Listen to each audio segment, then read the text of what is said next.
Third question देखिए बच्चों, Rohan mother is 26 year older than him, age वाला क्वेश्चन है। The product of their age 3 year from now, मतलब 3 साल के बाद उनकी जो एज होगी उसका प्रोडक्ट 360 है। तो we would like to find Rohan present age, तो हमें रोहन की प्रेजेंट एज फाइंड करने के लिए इक्वेशन बनानी है।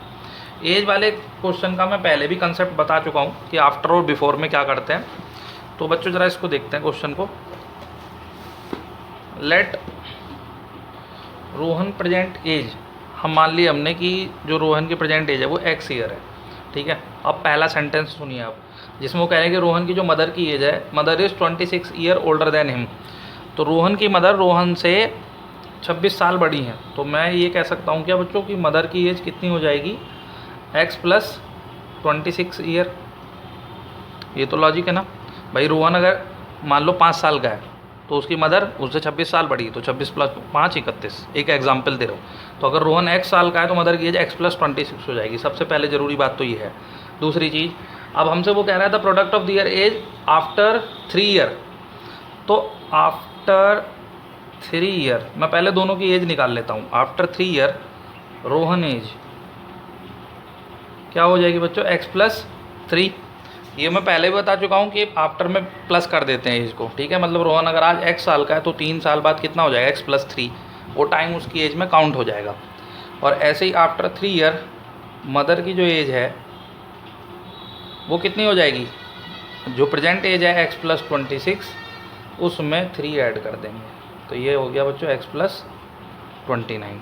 अब आप कंडीशन सुनिए, उसमें कह रहे हैं कि the product of their age after 3 year, 3 साल के बाद उनकी जो एज है उसका अगर आप प्रोडक्ट करते हैं तो वो आ रहा है 360। ये क्वेश्चन में लिखा हुआ है, ठीक है। अभी आपको पढ़वाया था। तो अब मल्टीप्लाई कर दीजिए और आपकी इक्वेशन बन जाएगी x square plus 29x plus 3x plus 3 की 29 से मल्टीप्लाई करनी है, 10 7 लगे 2 3 6 2 8, ठीक है। 87 इक्वल 360 ये आ जाएगा बच्चों। और ये हो जाएगा आपका x square plus 32x plus 87 minus 360 equal 0। और इसमें से आप इसको माइनस कर दोगे, 32x माइनस 3 7, ठीक है, 273। ये देखिए इक्वेशन बन गई x square plus 32x minus 273 equal to 0। इसको भी अगर आप आगे सॉल्व करेंगे तो आप रोहन की प्रेजेंट एज और मदर की एज निकाल सकते हैं, लेकिन हमें सिर्फ इक्वेशन बनानी है तो हमने इसको यहीं पे छोड़ दिया है बच्चों, ठीक है। अब नेक्स्ट क्वेश्चन देखते हैं। देखिए fourth, a train travels a distance of 480 kilometre at a uniform speed if the speed had been 8 kilometre per hour less. अगर स्पीड को कम कर देंगे तो बच्चों आपको पता है टाइम ज़्यादा लगेगा ना। तो लिखा है कि then it would have taken 3 hour more to cover the same distance. तो उसको 3 घंटे एक्स्ट्रा लग रहे हैं उसी डिस्टेंस को कवर करने में। We need to find the speed of the train, तो हमें ट्रेन की स्पीड फाइंड करने के लिए इक्वेशन को बनाना है, ठीक है। तो देखिए बच्चों इसको अब क्या बता रहे हैं हम कि माना हमने कि लेट स्पीड ऑफ ट्रेन कितनी है, x किलोमीटर पर आवर है। ये हमने मान लिया a से b तक वो मान लिया 480 किलोमीटर की डिस्टेंस ट्रैवल करता है। तो स्टार्टिंग के लिए अगर हम कर रहे हैं जैसे, तो सपोज़ कीजिए मैं यहाँ फॉर्मूला लगा रहा हूँ, speed equal to distance upon time. Train की स्पीड यहाँ पे x है, डिस्टेंस 480 है और टाइम को बच्चों मैंने सपोज़ कीजिए t1 मान लिया। तो t1 इक्वल आ गया 480 अपॉन x, ठीक है। ये आप समझ लीजिए। सेकंड केस क्या है इसमें, केस 2,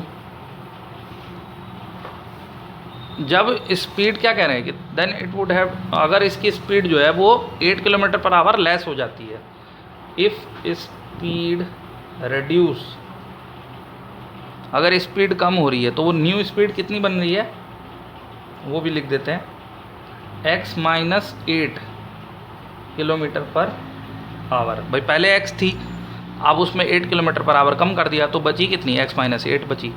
तो अब बच्चों जरा फिर यही वाला फार्मूला लगाओ, speed equal to distance upon time. तो स्पीड की जगह तो x माइनस 8 आ गया, डिस्टेंस तो सेम है, टाइम मान लेते हैं t2। तो यहाँ से अगर मैं T2 निकालूँ तो बच्चों आएगा 480/x-8। ठीक है, तो ये मैंने 2 टाइम निकाल लिए। तो आपको पता है यहाँ पे स्पीड कम है तो टाइम ज़्यादा लगेगा, यानी कि T2 ग्रेटर है T1 से। सबसे पहले तो ये आइडेंटिफाई करना होता है, क्योंकि यहाँ स्पीड कम है तो ये टाइम ये स्पीड कम है तो यहाँ टाइम ज़्यादा लगेगा, और ये स्पीड ज़्यादा है तो यहाँ टाइम कम लगेगा। ठीक है, तो ये वाला टाइम ज़्यादा हुआ। तो अब आप देखिए अंतर कितना टाइम में लिखा हुआ है कि taken 3 hour more to cover, 3 घंटे का अंतर है, यानी कि T2 - T1 अगर आप करोगे तो 3 आवर आएगा। दोनों में डिफरेंस कितना है? 3 आवर का। वैल्यू पुट करनी है सिंपल। इस कंसेप्ट के क्वेश्चन हमने 3rd चैप्टर में भी करे हैं बच्चों। ये वैसे ही है = 3। अब आपको पता है क्या करना है, 480 कॉमन ले लीजिए, 1/x-8 - 1/x हो जाएगा =3। और अंदर जो वैल्यू चल रही है इसमें एलसीएम लेना है। अब कैलकुलेशन रह गई है सिर्फ, एलसीएम लोगे तो आप x-8 आएगा, x-8 से 8 कट जाएगा तो ऊपर क्या आ जाएगा, खाली x, इससे x कटेगा बच्चों तो ये x-8 आएगा। ये सबको आता है 3 हुआ। ठीक है, 480 ब्रैकेट खोलते हैं ऊपर, x - x + 8 हो जाएगा, अंदर मल्टीप्लाई करें x² - 8x = 3। इस x से ये x भी कट गया बच्चों, तो ये 480 × 8, तो देखिए 480 × 8 और ये अपॉन में x² - 8x = 3 चल रहा है। इसकी क्रॉस मल्टीप्लाई कर लेते हैं।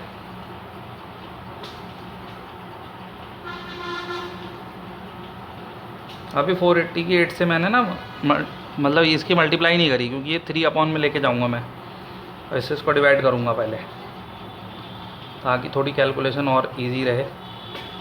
छोटी छोटी चीज़ें होती हैं बच्चों मैथ में जो यूज़फुल होती हैं। तो देखिए 160 आ गया। ठीक है, -8x = 0। तो ये इसको इधर ले आते हैं, 8x - 1280 = 0। ये देखिए बच्चों, ये आपकी इक्वेशन आ गई है। इसको अगर आप फर्दर सॉल्व करेंगे तो x की वैल्यू आ जाएगी, मतलब स्पीड ऑफ ट्रेन आ जाएगी। लेकिन क्योंकि इक्वेशन फॉर्म करनी थी तो हमने यहाँ पे इक्वेशन बना दी है। ठीक है बच्चों, तो ये पहली एक्सरसाइज आपकी ख़त्म हो गई है। उम्मीद करता हूँ समझ में आई होगी। समझ में आई हो तो बच्चों वीडियो को लाइक ज़रूर कर देना, और जो चैनल पर नए हैं वो चैनल को सब्सक्राइब कर लें, ताकि चैनल से जुड़े सभी अपडेट उनको मिलते रहें।